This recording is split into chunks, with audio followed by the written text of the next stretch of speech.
بسم اللہ الرحمن الرحیم۔ السلام علیکم، میں ہوں غلام عباس اور آپ دیکھ رہے ہیں میرا یوٹیوب چینل۔ آج ہم اس حوالے سے بات کریں گے کہ پاکستان کو ان قرضوں سے کیسے آزاد کرایا جائے، جو پاکستان دن بدن آئی ایم ایف کے قرضے میں ڈوبتا ہوا جا رہا ہے اور پاکستان کے حالات مشکل سے مشکل تر ہوتے جا رہے ہیں۔ تو ایک نظر ڈالتے ہیں جو ہمارے کسی بھی پارٹی سے آپ اگر تعلق رکھتے ہیں تو اس سے بالاتر ہو کر ایک پاکستانی، ایک عام شہری بن کے یہ سوچیں، یہ جو ہمارے ساتھ معاملات ہو رہے ہیں ان کے جو مین کردار ہیں، جو ان کی مین وجہ ہے اور یہ قرضے کن وجہ سے ہمارے اوپر چڑھ رہے ہیں، ٹھیک ہے، آیا کہ یہ عوام کا قصور ہے یا جو ہمارے پارٹیوں کے لیڈر ہیں، وزیر اعظم ہو گیا اور باقی سارے ممبران ہو گئے، کسی بھی پارٹی کو، میں کسی پارٹی کا نام نہیں لوں گا۔ تو یہ ساری تفصیلات میں نے تھوڑی سی لکھی ہوئی ہے، میں آپ کو بتاتا ہوں کہ ان کو کیا سہولیات ہے اور ایک عام آدمی کو کیا سہولت مل رہی ہے۔ یہ تھوڑا ذرا آپ غور سے سنیں، ٹھیک ہے۔ ایک دہاڑی دار اپنی کمائی سے 180 روپے لیٹر پٹرول خریدتا ہے، تو ماہانہ لاکھ روپے قومی خزانے سے لینے والے صدر، وزیر اعلیٰ، وزراء، آرمی افسران، ججز، بیوروکریٹس کو بھی مفت پٹرول ملنا بند ہونا چاہیے اگر معیشت کو بہتر بنانا ہے۔ بات سمجھ آ گئی؟ اگر اس کو بہتر بنانا ہے اور آئی ایم ایف کی ضلالت سے چھٹکارا حاصل کرنا ہے تو اس اشرافیہ کو ملنے والی سبسڈی ختم ہونی چاہیے۔ اگر پاکستان میں 20,000 افراد کو فری پٹرول دیا جاتا ہے، آپ یہ بات غور سے سنیں کہ ہر مہینے 20,000 لیٹر پٹرول مفت دیا جاتا ہے، اس سے ہوتا کیا ہے؟ اور اگر ہر افسر ماہانہ 400 لیٹر فی استعمال کرتا ہے تو اس کا مطلب یہ ہوا کہ حکومت کو ماہانہ 80 لاکھ لیٹر پٹرول فری دینا پڑتا ہے، جس کو خریدنے کے لیے ماہانہ تقریباً $50 لاکھ درکار ہوتے ہیں۔ آپ یہ اندازہ کریں، یہ جو ہمارے جتنے بھی وزیر اعظم ہو گئے اور وزیر اعلیٰ ہو گئے اور یہ آرمی کے ہو گئے، ججز ہو گئے، جتنے بھی بڑے بڑے بیوروکریٹس ہو گئے، تو ان کو جو ہم سبسڈی دیتے ہیں 20,000 لیٹر پٹرول ہم ان کو دیتے ہیں ہر مہینے، اور اس 20,000 لیٹر کو خریدنے کے لیے ہمیں کتنے ڈالر چاہیے ہوتے؟ $50 لاکھ۔ اور ملک کیا ہے؟ ایک غریب ملک ہے، اس کی عوام کو صاف پینے کے لیے پانی نہیں ہے، کھانے کے لیے روٹی نہیں ہے، رہائش کے لیے مکان نہیں ہے، پہننے کے لیے کپڑا نہیں ہے، اور ملک قرضوں کی دلدل تلے دھستا ہوا جا رہا ہے۔ ایک عام آدمی جو 700 یا 1000 یا مہینے کا کم از کم 20-25 ہزار کماتا ہے، وہ اپنی جیب سے خرچہ کرتا ہے۔ پٹرول ہو گیا، دوائی ہو گئی، اور جو بھی ضروریات زندگی کی چیزیں ہیں وہ اپنی جیب سے خرچہ کرتا ہے، اور جن کی 2.5 لاکھ 3 لاکھ تنخواہیں اور کام بھی کچھ بھی نہیں ہے، سمجھ آ گئی؟ تو وہ کیا کرتے ہیں؟ ان کو یہ سہولت ہیں۔ اگر یہ سہولیات ختم کر دی جائیں تو اس سے کافی فرق آگے آپ دیکھیں، آپ حیران ہو جائیں گے۔ تھوڑا میں آپ کو آگے بتاتا ہوں۔ تو یہ وہ ناصور ہے جو ملک کو آئی ایم ایف کے چنگل سے آزاد نہیں ہونے دیتا۔ تمام سیاسی پارٹیوں سے وابستگی اپنی جگہ، جب آپ جس بھی پارٹی سے ہیں آپ میرے سے اختلاف کر سکتے ہیں، اگر یہ آپ خود بھی سرچ کر سکتے ہیں کہ کیا یہ معاملات جو میں آپ کو بتا رہا ہوں یہ صحیح ہیں کہ نہیں۔ آپ یہ دیکھیں کہ ملک کی اشرافیہ کا فری پٹرول بند ہونا چاہیے۔ کیا آپ اس چیز سے اتفاق اگر کرتے ہیں تو کمنٹ سیکشن میں ضرور بتائیے گا۔ ملک کی جو یہ اشرافیہ ہے ان کو بجلی کے یونٹ بھی بند کیے جائیں، اور ان کو پھر فری ہوائی ٹکٹ ملتے ہیں، جو یہ جہاز سے آتے ہیں جاتے ہیں، ان کو سالانہ یہ فری ٹکٹ ملتے ہیں۔ آپ یہ اندازہ کریں گے۔ اور علاج کے حوالے سے میں آپ کو بتاؤں کہ ان کا علاج جو ہے یورپ اور امریکہ میں مفت ہوتا ہے، اور حکومتی کیمپ آفس بھی ان کے ختم ہونے چاہیے۔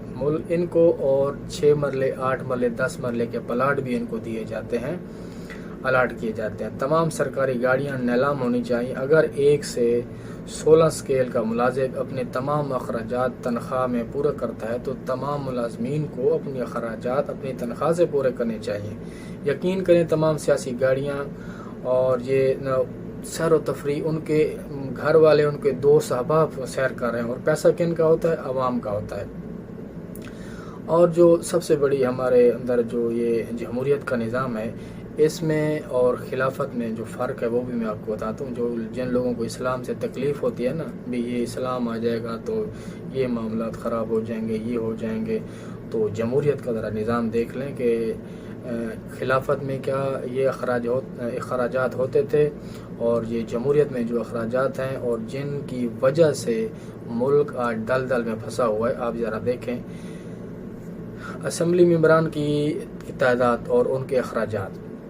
بلوچستان اسمبلی کی تعداد ہے 65 اور تنخواہ فی ممبر ہے 1,25,000، اور خیبر پختونخوا اسمبلی کی تعداد ہے 145 اور ان کی فی ممبر کی تنخواہ ہے 1.5 لاکھ۔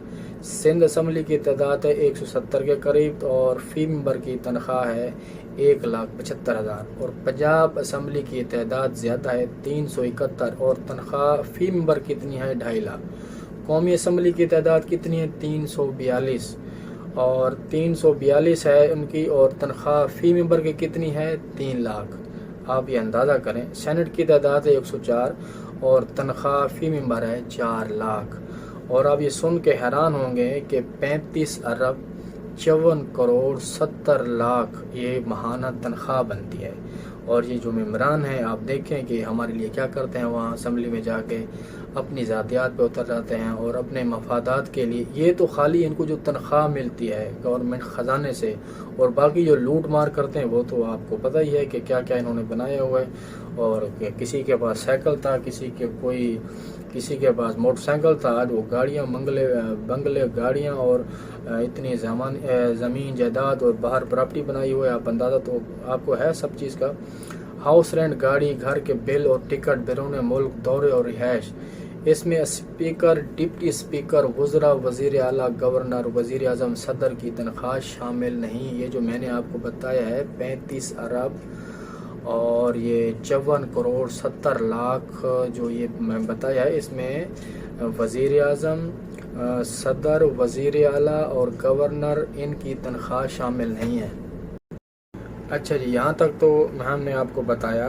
اور یہ ٹھیک کیسے ہوگا نظام؟ ایک تو یہ تنخواہیں ان کی کم کرنی چاہیے، اور کیونکہ یہ تنخواہ اگر ہم کسی جگہ نوکری کرتے ہیں تو ہمیں مالک کو بتانا پڑتا ہے، ان کو پوری ایک سچویشن بتانی پڑتی ہے، بھی اتنی مہنگائی ہوگی، یہ مسئلے مسائل ہیں، آپ ہماری تنخواہ بڑھائیں، ہمارا گزارا نہیں ہوگا۔ اور یہ کیا کام کرتے ہیں، خود ہی اپنی تنخواہ بڑھا کے انجوائے کر رہے ہوتے ہیں، سب کسی سے پوچھتے بھی نہیں ہیں، کیونکہ سارے خود پارلیمنٹ کے ممبر ہوتے ہیں اور وہی ایک بل پاس کر کے اپنی تنخواہ بڑھا دیتے ہیں۔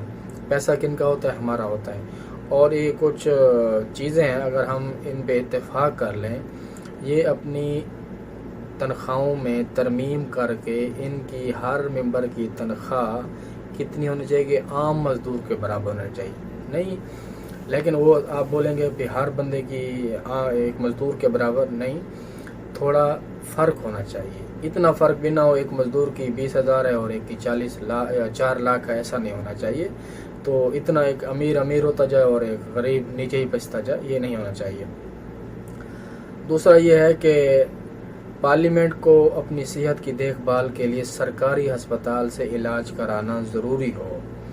تمام رعایتی جیسے مفت سفر، راشن، بجلی، پانی، فون بل اور تمام رعایتیں پاکستان کے ہر شہری کو بھی دی جائیں، جو ان کو دی جاتی ہیں۔ راشن ان کو مفت ملتا ہے، فون ان کا مفت ہوتا ہے، اور ان کی سفری جو اخراجات ہیں وہ ان کو مفت ہے، بجلی ان کو مفت ملتی ہے، پانی، اور بہت ساری چیزیں ہیں جن میں یہ ان کی اگر ان کو ملنی چاہیے تو ہر پاکستانی کو بھی یہ چیزیں ملنی چاہیے۔